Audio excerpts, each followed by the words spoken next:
Welcome, Debbie. Debbie's traveling, so her background is a little different this time, but grateful to have you here again this week. It's April 1st for those of you joining live. Debbie's going to present, but in the Q&A at the bottom of your screen, you can ask questions, including asking anonymously as an anonymous attendee. If it would be helpful for us to understand if you're the betrayed partner, etc., please put a little bit of that information in there, but it's short. But I'm going to mute and turn it over to Debbie, who will introduce herself and tell you why she's here and why she's so good at doing this work. And then we'll get going. So grateful you're here. Thank you.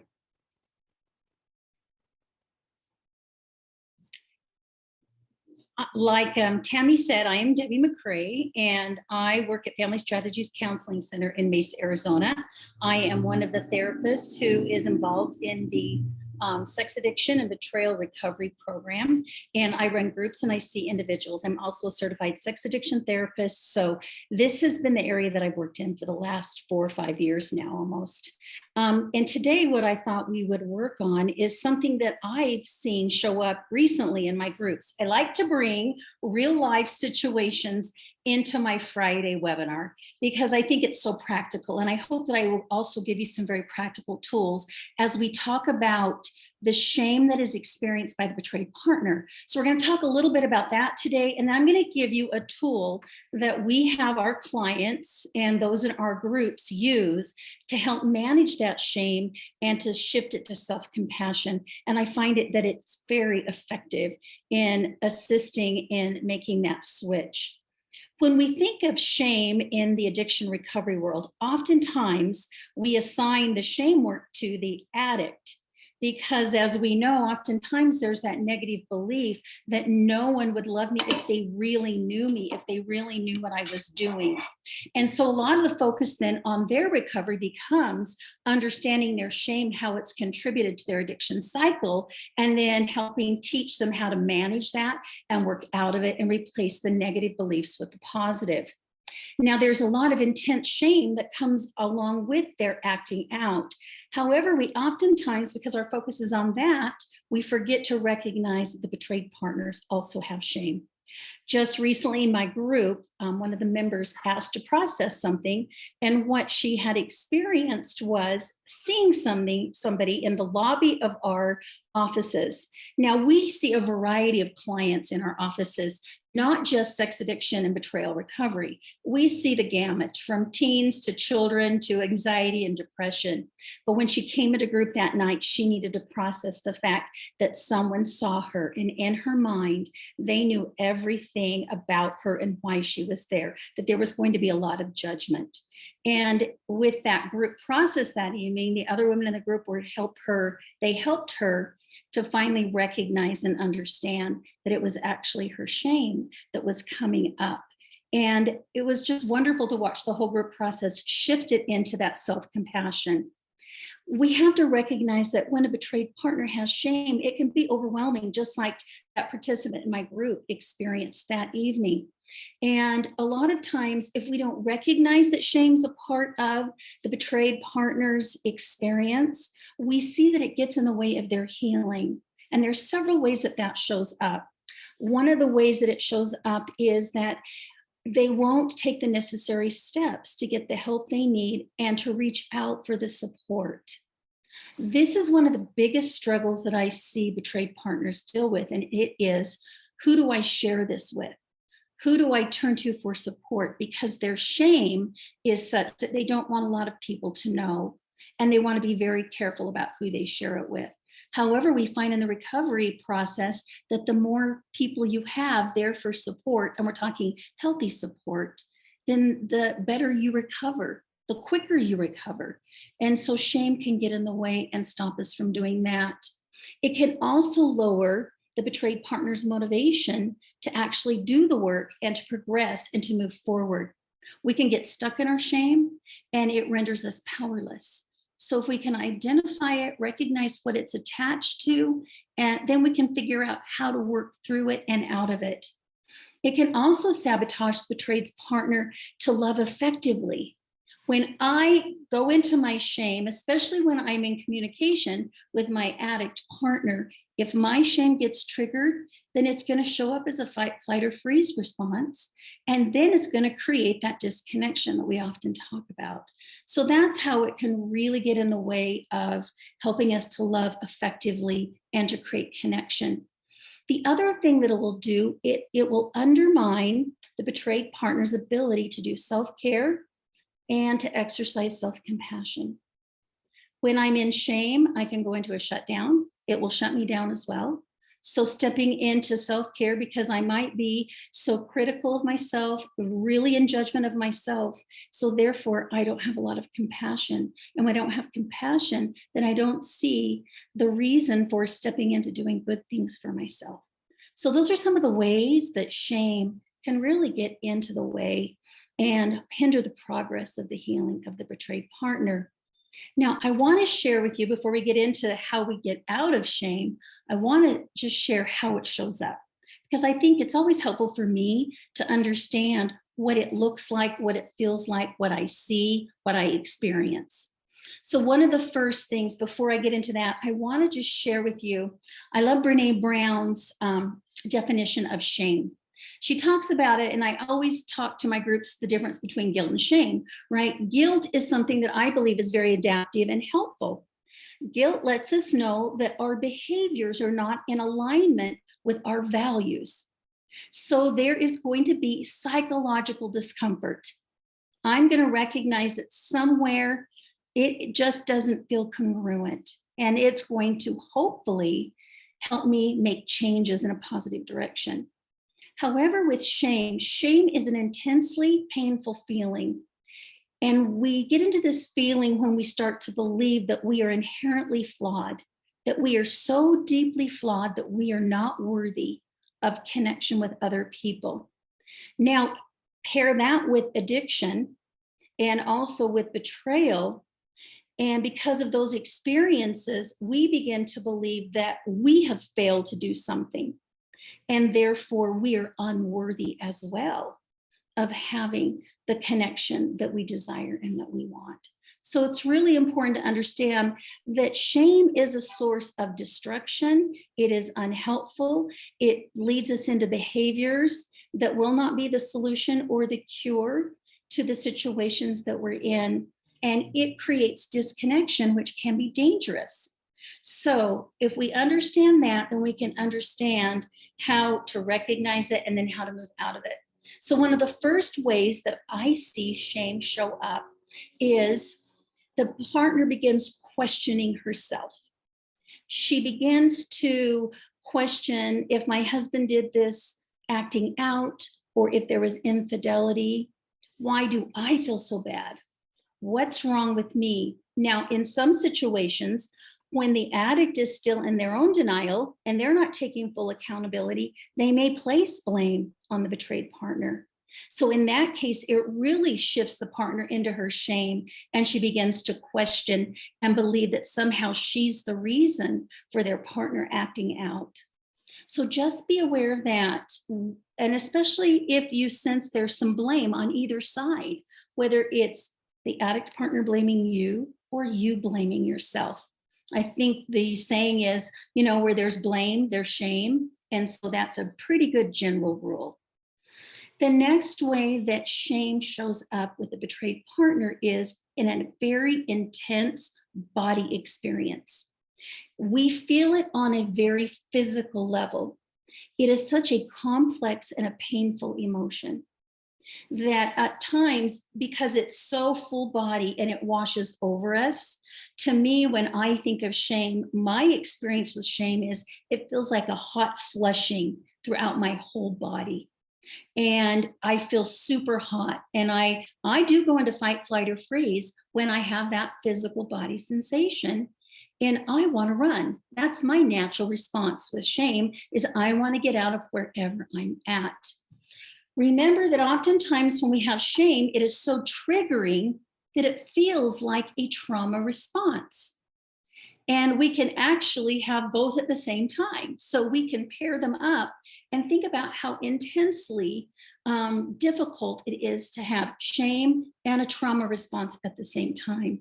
I've seen that and I've experienced that. And oftentimes we don't recognize, that's my belief, is that both can coexist at the same time. Shame can trigger trauma. We can already have trauma and shame comes in and joins it as a companion. So oftentimes they go hand in hand. Another way that betrayal shame shows up is that it stops the betrayed partner from thinking clearly.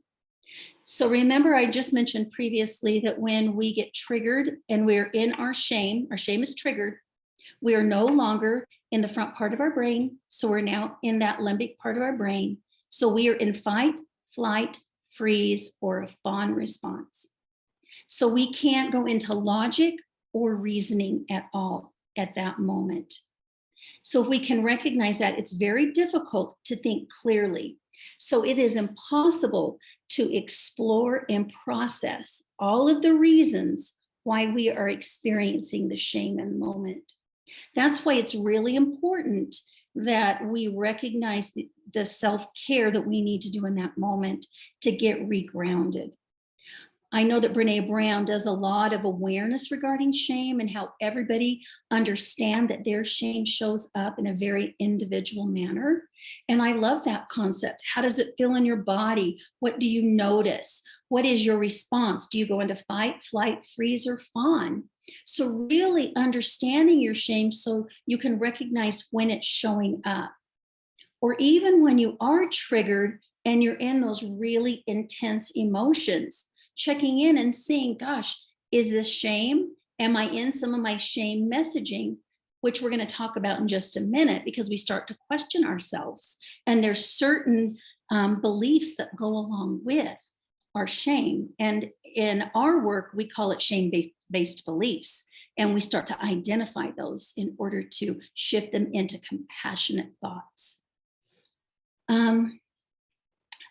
Betrayal shame tells the partner that they're a fool, that they are crazy, that they are wrong, that there is something broken in them. And the reason that is lots of times they feel really crazy or foolish because they didn't pick up on the signs. They didn't see what was right in front of their face. So they're thinking about that all the time. How could I not see it? What is wrong with me? The other thing is that they didn't listen to their intuition. It was there. And even if they went and they questioned their partner about it, they may have gone into their shame then because they were blamed and told how crazy they were and they were wrong.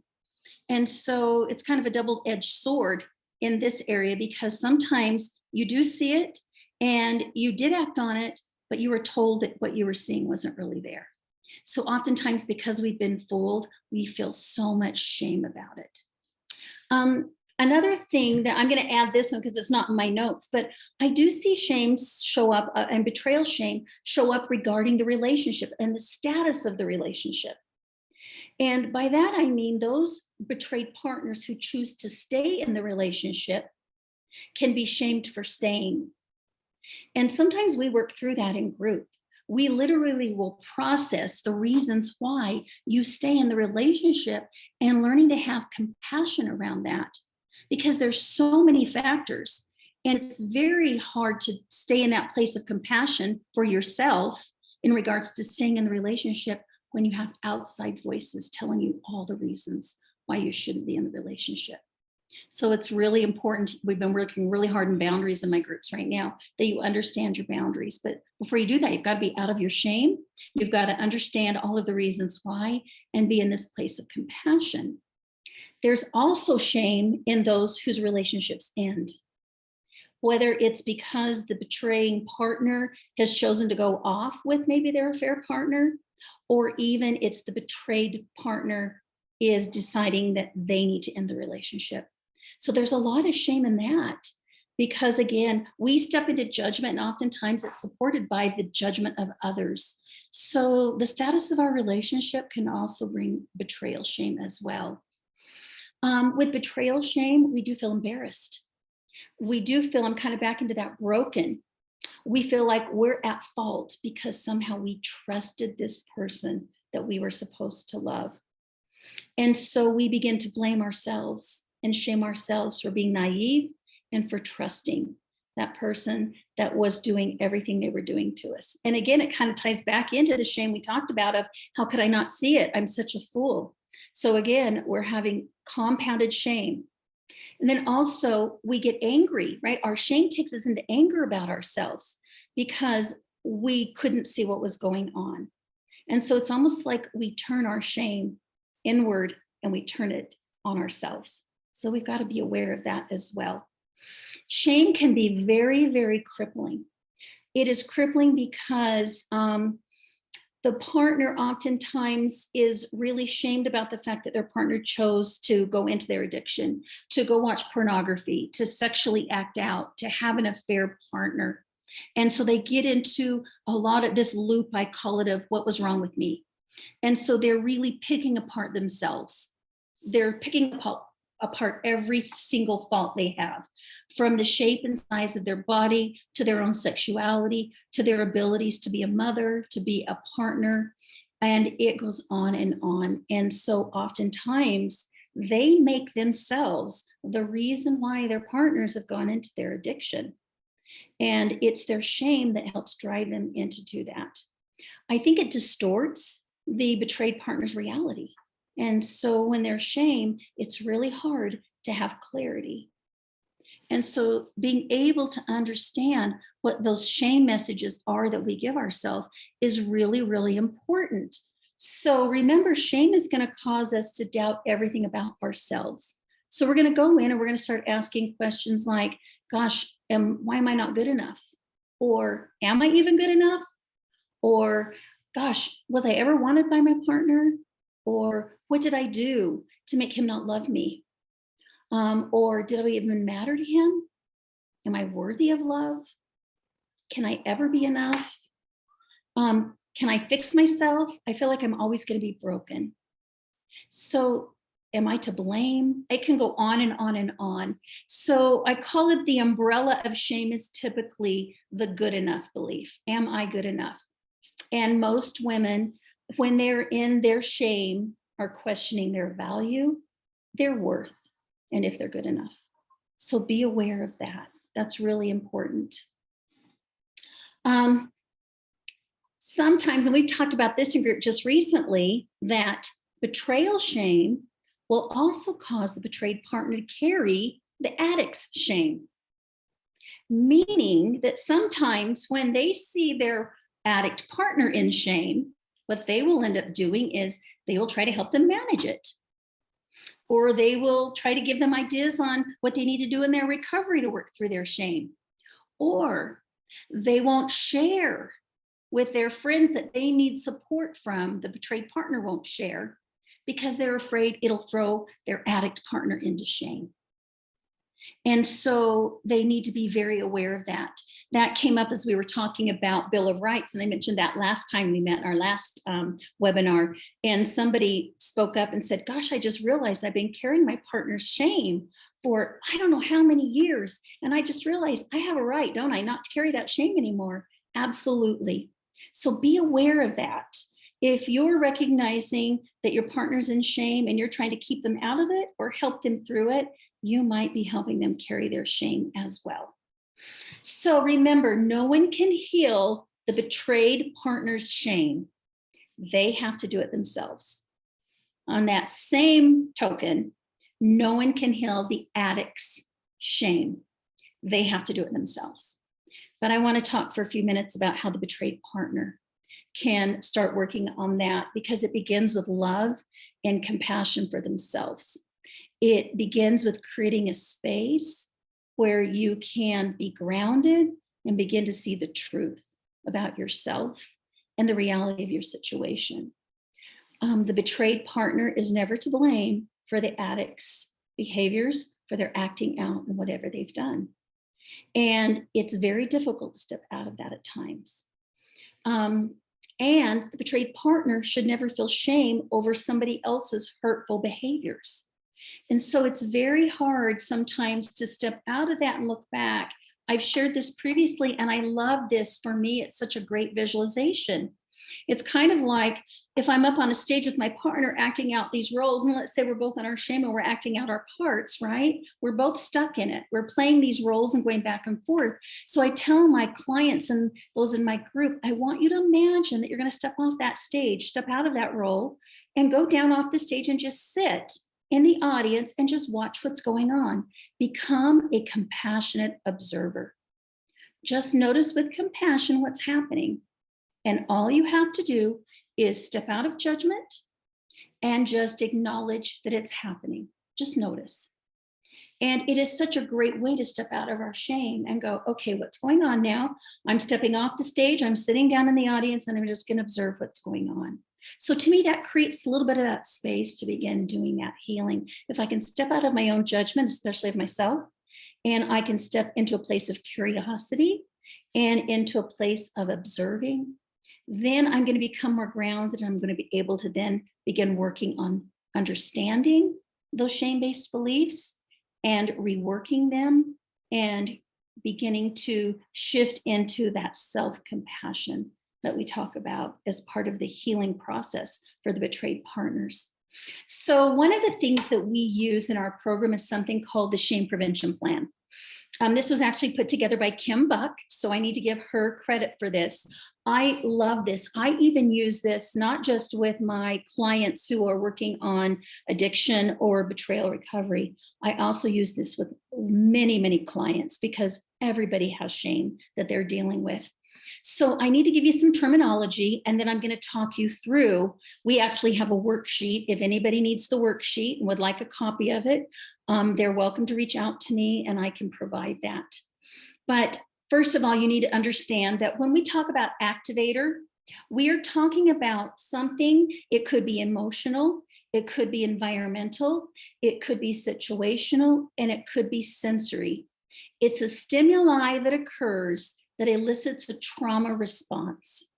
And as a result, that trauma response is connected to those feelings of betrayal from our addicted partner. So there's that, the reason why we get addicted, right? So it sets into motion a lot of obsessive thoughts and fears. So now it's going to move us into our shame-based beliefs. But I want you to understand that when you are exposed to these activators, you as a betrayed partner, you don't have any control over it. And I know I have my betrayed partners come into group and into my office, and they feel so bad that they're driving down the street one day and they see something that triggers them, or music comes on the radio, and all of a sudden they're extremely triggered again into a trauma response connected to their feelings of betrayal. And when they understand that they can't control it, it takes away the shame. So I want you to understand that when we get activated like that, it's because for some reason, there's some stimuli that takes us back into our feelings of betrayal.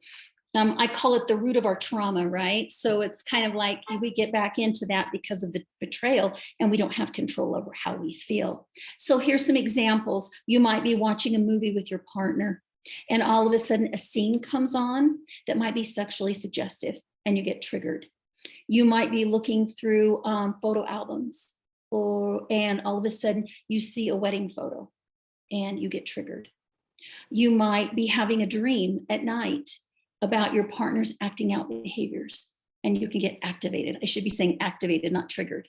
So remember, we can walk through the mall, we can smell cologne that reminds us of our partner, and we can get activated. So it can happen at any time. And if we can just recognize, okay, I'm activated right now because it always pairs with a feeling. So this is the emotional state that is set into motion when an activation occurs. So it's usually going to be a very difficult emotion, a distressing emotion like anger, sadness, loneliness, despair, grief. We've talked about how deep grief is. So we're going to feel that, and it happens just like that. It's so simultaneously. And like I said, it takes us into our faulty negative beliefs about ourselves. So we start going into the stories that we have about the situation. And so we have our activator, we have the feelings, and then we add the stories, those shame-based beliefs. So let me give you some examples. You might have a partner that says, I don't know why I keep trying. Why am I doing recovery? It really doesn't matter anyway. He's not doing his recovery very well. Or it might be, maybe there's just something wrong with me. I just don't seem to be getting better. It could be everybody else seems lovable. Maybe I'm not. Or no one's there for me. I can't trust anyone in my life. So we're going to have all of those shame-based beliefs that go along with that. You know, I'll never do it right. I'll never be good enough for him or her. No matter how hard I try, life isn't going to get better because I'm somehow not doing it right. When those are kind of in the background, when we're in our stories and in those beliefs, we start moving into critical thoughts that support it. So a critical thought is an immediate and seemingly involuntary thought that just happens when your negative and shame-based beliefs are activated. So let's talk about how that shows up in regards to betrayal recovery. It might be you saying to yourself, I am such an idiot for marrying this guy. I guess I'm getting what I deserve. And another example might be, my relationship is going to end up in divorce anyway, so why am I trying?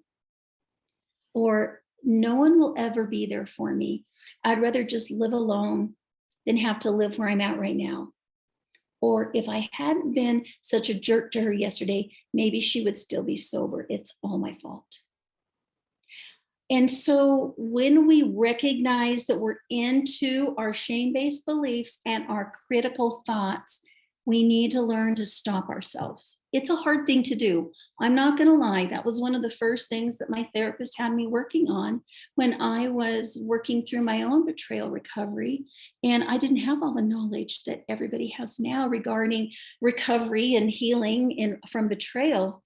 And so just stopping that thought and recognizing that you're in it is the first step. Like I said, being that observer and noticing what you're saying to yourself.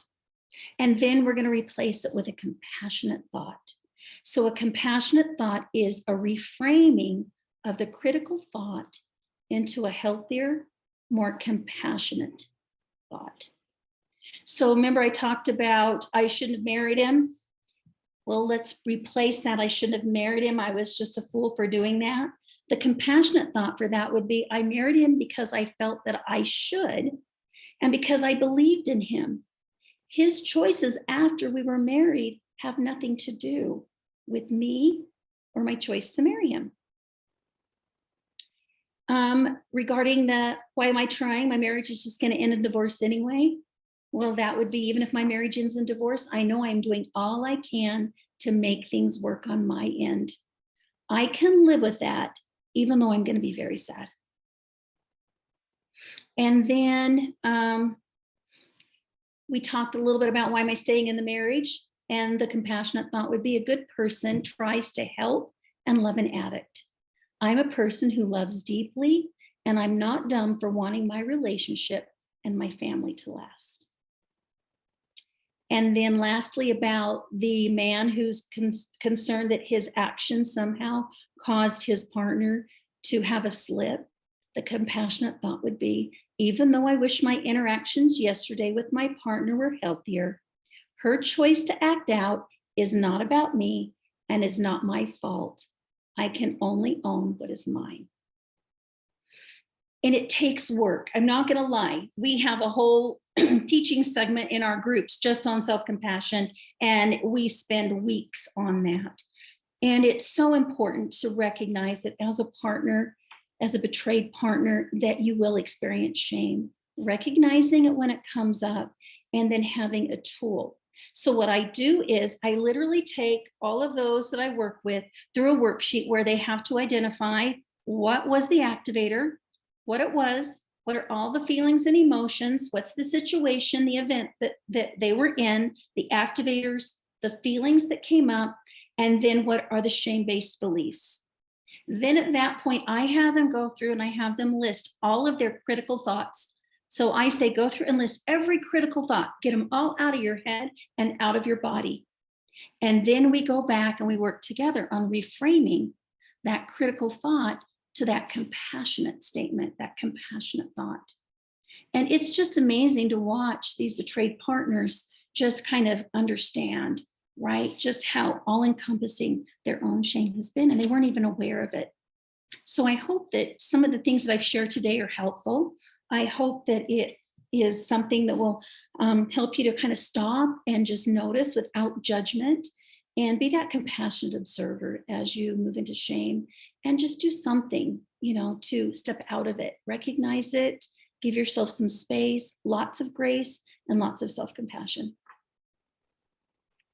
I, as always, have notes and notes and notes, and we have a question. We will get to that. If you have a question for Debbie about shame and what she shared, or anything else, she works in this field, with betrayed partners, so is very good at all of this. So feel free to put them in the Q&A. But I was thinking when you shared about the lobby example, I was like, I had this image of like both of them being there. I'm caught in the, like they could have both been having the exact same reaction. I hear often from people going, "Oh, I can't go into those meetings because then people will see me." And I was like, there are people also working on being improving. It's the same thing. So shame keeping people from getting the help that they need. Yeah, and it happens all the time. Man, I kept going, my you're on mute, it kept coming up, but I was like, because I hear so often from partners who are struggling with I'm such an idiot for staying with him. Everyone's telling me I should leave. So, you talked about finding the right people to support you, and it's really easy for people to judge, or for a partner to feel like they're being judged, even if somebody's just going, "I love you," and get rid of the idiot. It's one of those where it's less than helpful, but when they're getting a lot of feedback of I should just leave, and I don't want to leave because I still care about this person and all that, then they feel the extra shame of everyone's telling me I should leave. Why don't I? But I hear that I'm an idiot. What's wrong with me for staying? What's wrong with me? They're backing it all the way up to the beginning. How did I miss this?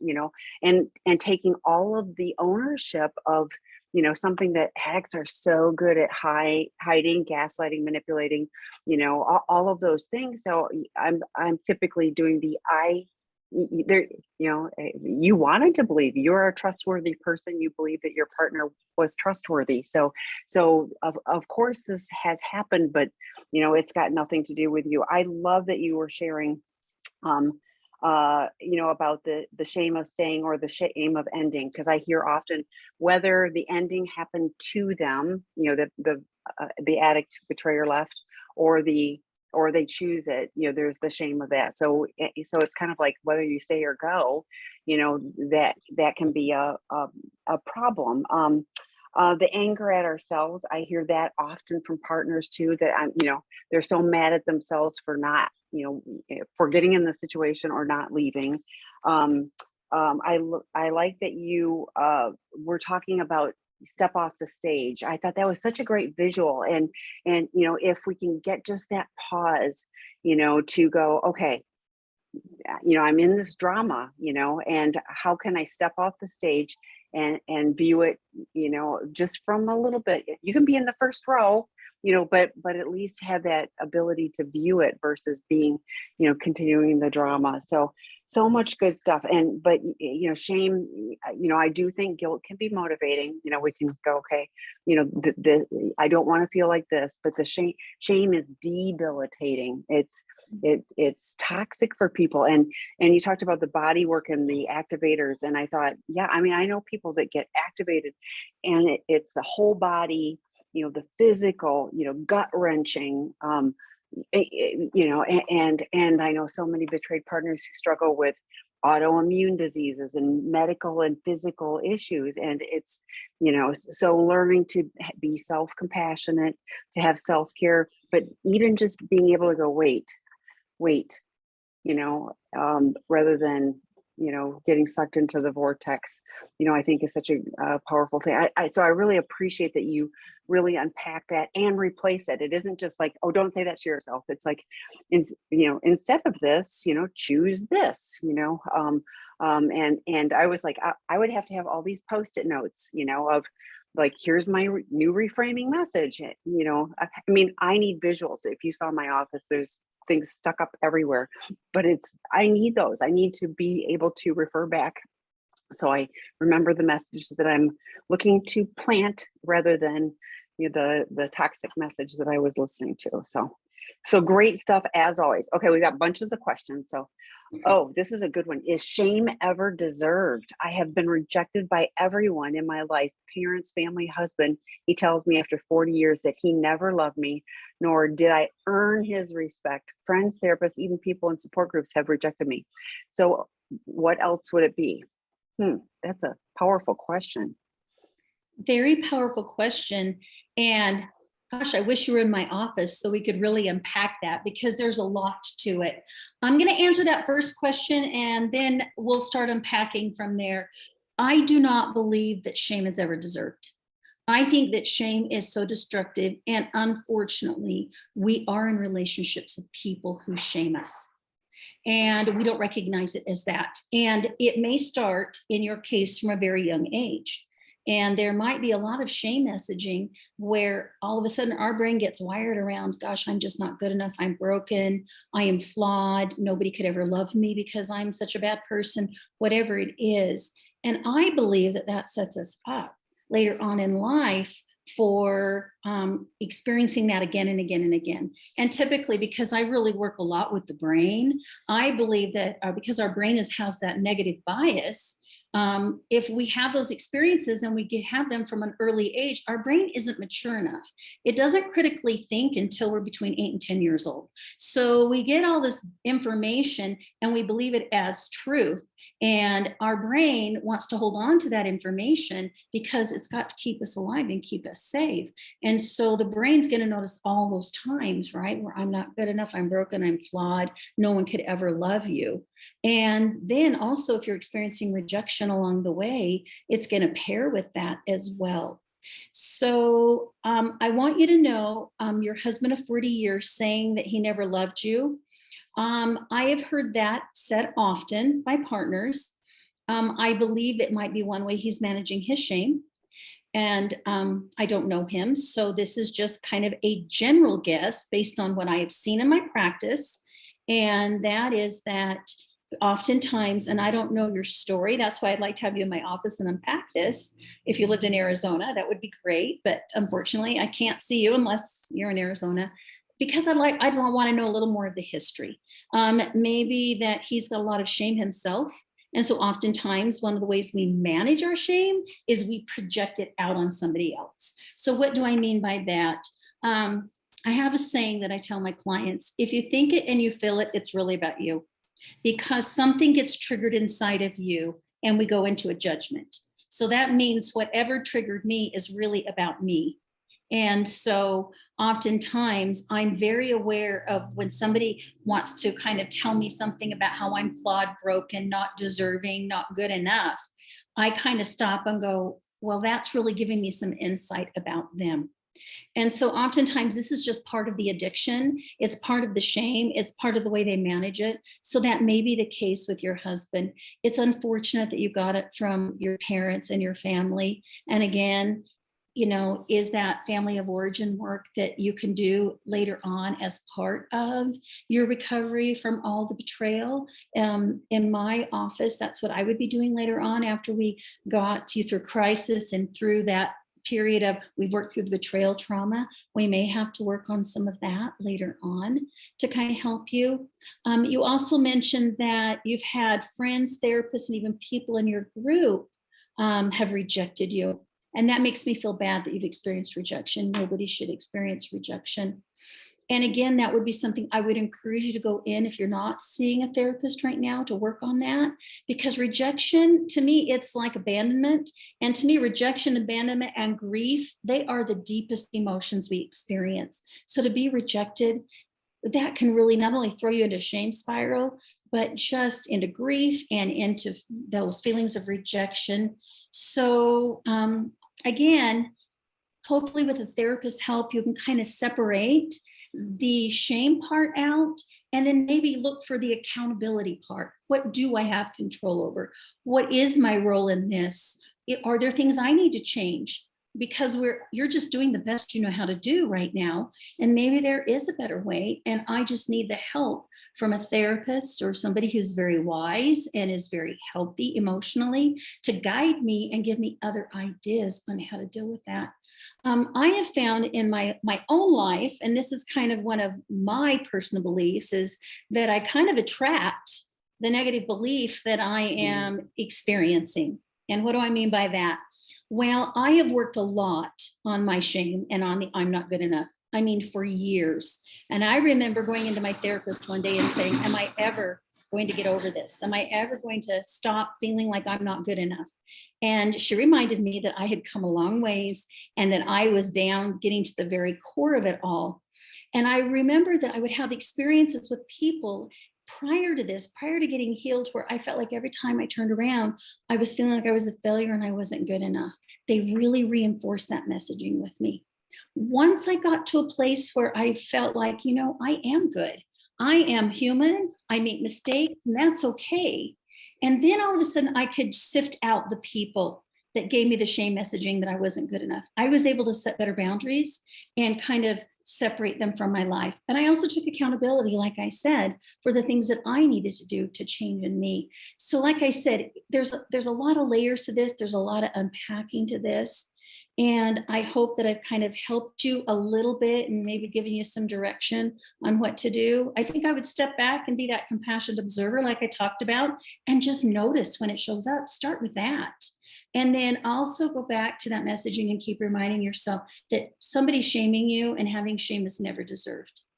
It's never deserved, because to me, it is one of those things that when I'm working with trauma clients, we always address shame hand in hand with trauma, because we learn shame from a very young age. And again, like I said, it's the wiring in our brain.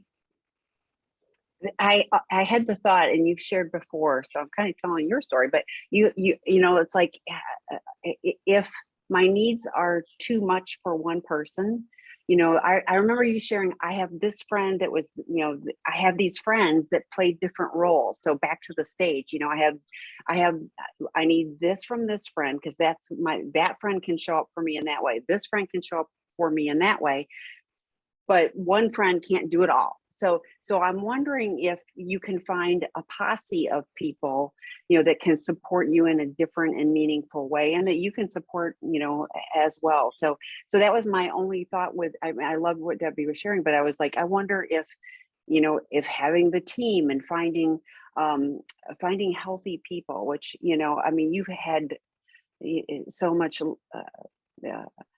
trauma and loss, you know, I mean, there's so many families that didn't, you know, if you haven't read Neglect the Silent Abuser yet, I highly recommend that you read that book on sexandrelationshiphealing.com. There's a podcast by Dr. Enid Gray, but also the book is posted on that resource. But like, I was thinking, man, you've had, you know, lots of that. Troy Love's work with, you know, abandonment wounds, attachment wounds, all of that may be really useful too, but, you know, understand where things are coming up. And I'm not minimizing what you're saying about being rejected, but I also wonder, like, I have sensitivity. So when somebody pokes this wound, I feel like I'm being rejected, even if they're not really rejecting me. So I am not minimizing or saying that it isn't real, because it very well could be. But I also have to wonder about, like, okay, is that, you know, is that more on me? And like, I hate having my abandonment wound poked, and, you know, then everything, you know, I now have the tools, I have the language, and so I can do things differently. I can step back off the stage and go, oh, that's that, you know. So I think there's a lot here, and I really hope you find somebody. If you're in Arizona, call Debbie. So, okay, next question. I'm going to put my little readers on. Is shame? Oh no, I got that one done. Okay, my husband is in recovery for 2 years, and I just started thinking that I will choose to stay and work things out. However, my youngest daughter has made it clear that she thinks I would not be smart to stay with someone that hurt me so badly. She doesn't know that her dad is an addict. How can I not feel this horrible shame for staying, even though she said that she will respect whatever I decide? That's a hard one, since it's coming from your daughter. And I'm assuming she's kind of been a firsthand witness to what's gone on. And it's difficult to navigate, right? How much you tell children. And I know that children, here's what I tell my clients, they are very perceptive. they can just walk into a room and feel if there's tension, if things aren't going well. And so they're highly attuned to their environment. I do believe it's another adaptation of our brains to keep us safe.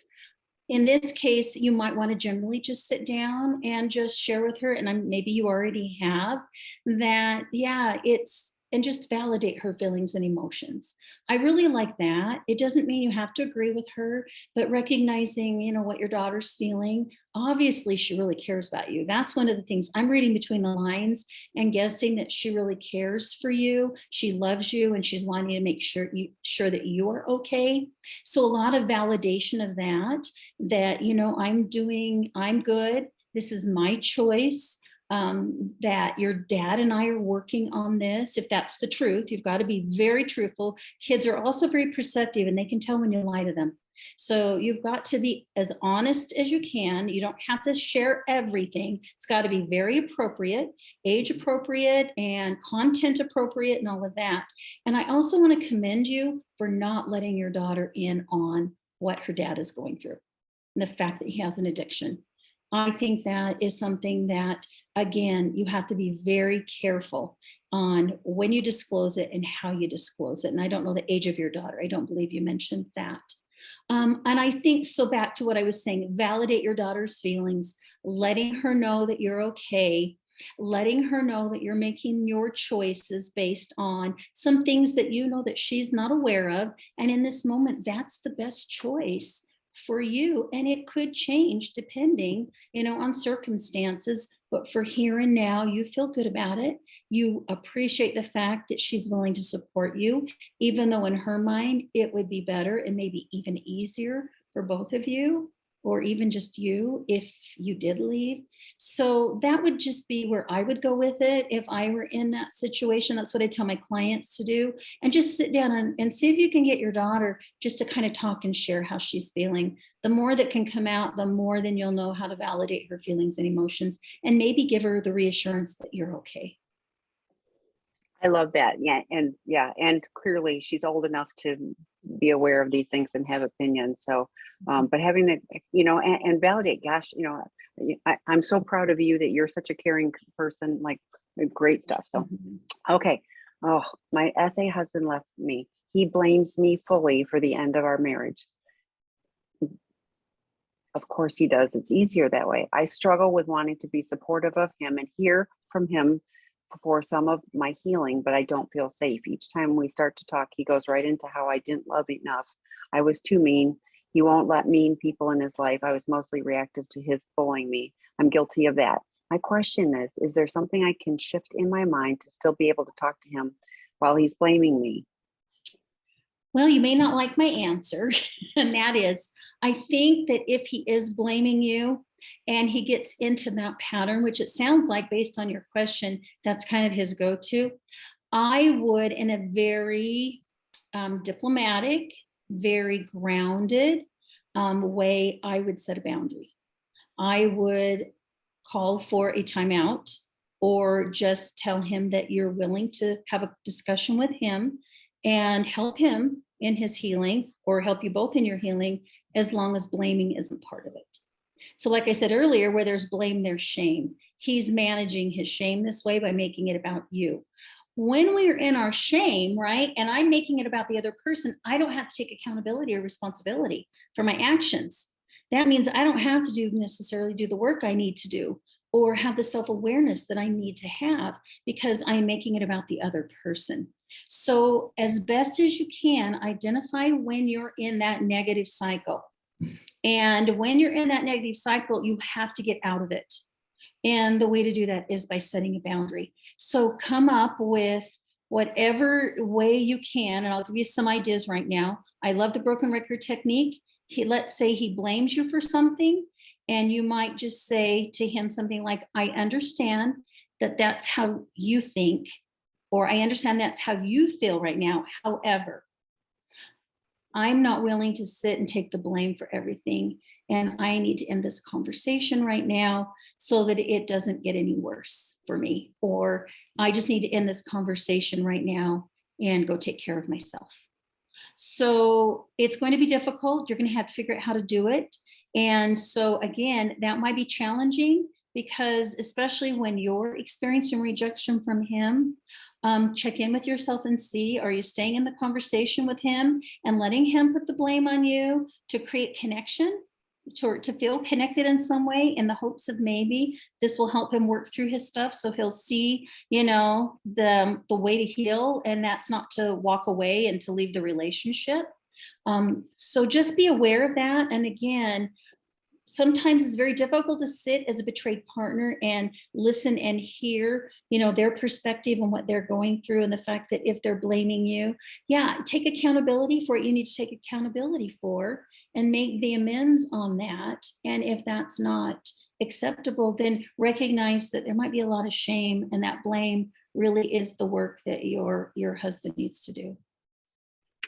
So I'd like you to address, I want to back you up even more, because it says, the essay husband left me and he blames me for the end of our relationship. I struggle as a partner with wanting to be supportive of him and hear from him for some of my healing, but I don't feel safe every time we start to talk.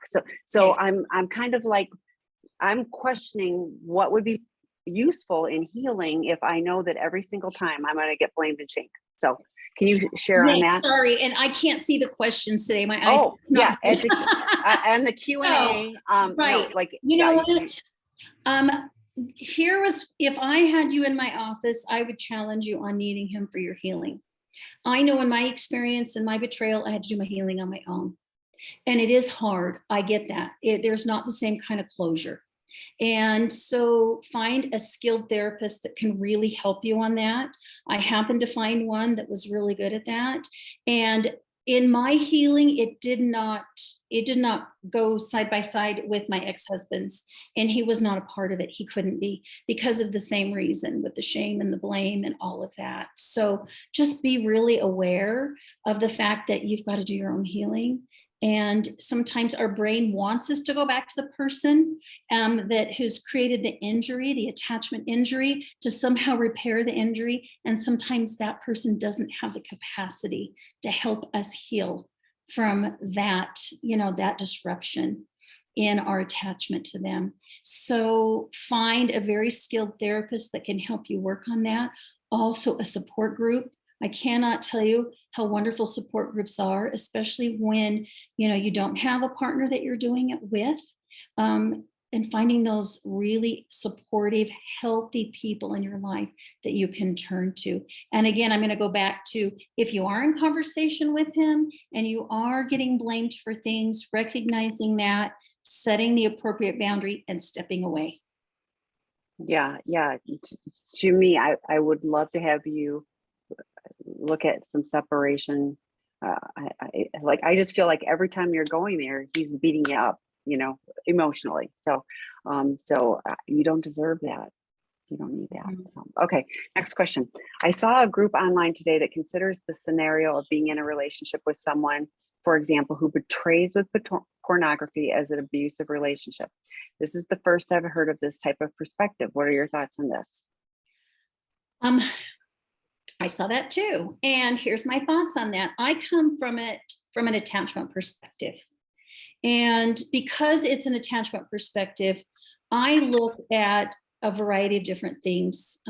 Oftentimes when you have a partner who's in pornography, they are attached to the pornography for whatever reason. And there are reasons why we get attached to, or we bond with pornography, which then gets in the way of our attachment to our significant others, and even our attachment to, I think, every aspect of our lives. And so I don't see it as from an abusive lens. I don't see it through that. I see it through an attachment lens, and that for whatever reason, the person who's got the pornography addiction, it could be for a variety of reasons they've stepped into it. And the majority of times it's because they don't know how to handle their own shame, their own really intense, difficult emotions.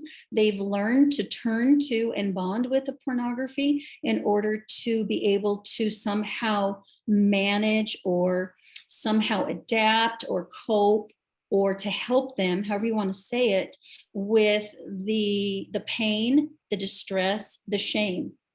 And so part of the healing process with someone who's got a pornography problem is to recognize that there's a lot of attachment work that needs to be done. First of all, we got to get out of that cycle, right? The addiction cycle that we go into because we isolate, we disconnect from other people, and we're feeling these intense shame, distress, and pain. And then we're turning to the pornography because it causes changes in our brains. Our brains get a dopamine hit. We feel better. We can manage our anxiety. We can manage our boredom. We can manage our stress, those feelings like we want to escape, rather than turning to our partner, which ideally is that's what we do when we're in pain and distress and shame, is I turn to my partner, I connect with them, and that's where I receive comfort and healing through that connection.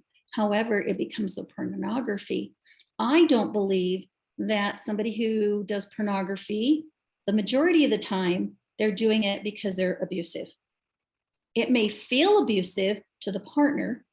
And if that's the case, I think that's a really great thing for them to work through in therapy with a couples therapist, or if they have the ability themselves to have a difficult conversation, a hard conversation, to talk about it that way. Remember, it takes a while for those that have the addiction to kind of recognize, first of all, step out of denial of everything and become open, then to kind of recognize their shame, recognize when it's coming up, kind of work through and be able to get to a place of empathy. I think if you can have some empathy, the betrayed partner, then it's not going to feel abusive. However, I choose to look at it, like I said, through that lens of it's really an attachment disorder. And addictions are, because we're turning to them for the comfort and connection that we really need to get from other human beings.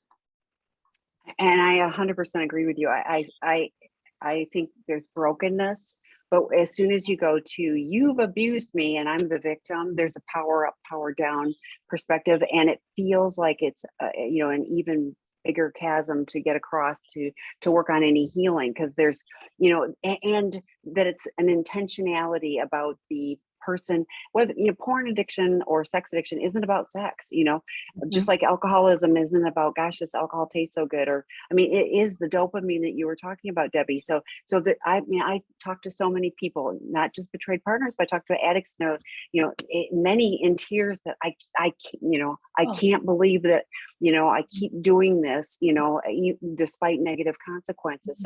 So the pain for an addict, even though often more compartmentalized and hidden, can be very real. So I don't find that using that abusive and victim language is a place to connect the attachment wounds. It's like, Dr. Rob often talks about the opposite of addiction is healthy attachment. So if you're looking to heal that, creating more shame of you've abused me doesn't feel like, it doesn't feel like the space to help, people do things differently. So, but, everybody gets to choose how they pursue this. We're looking to help people heal. Okay, last question. I'm struggling with shame when I'm standing my boundary grounds. Standing up for myself and my needs isn't something I've practiced in. Then I get activated, triggered, and become angry, resentful. I feel that my response is healthy for my healing, but come across in a harsh way. Is this a normal response? Yes.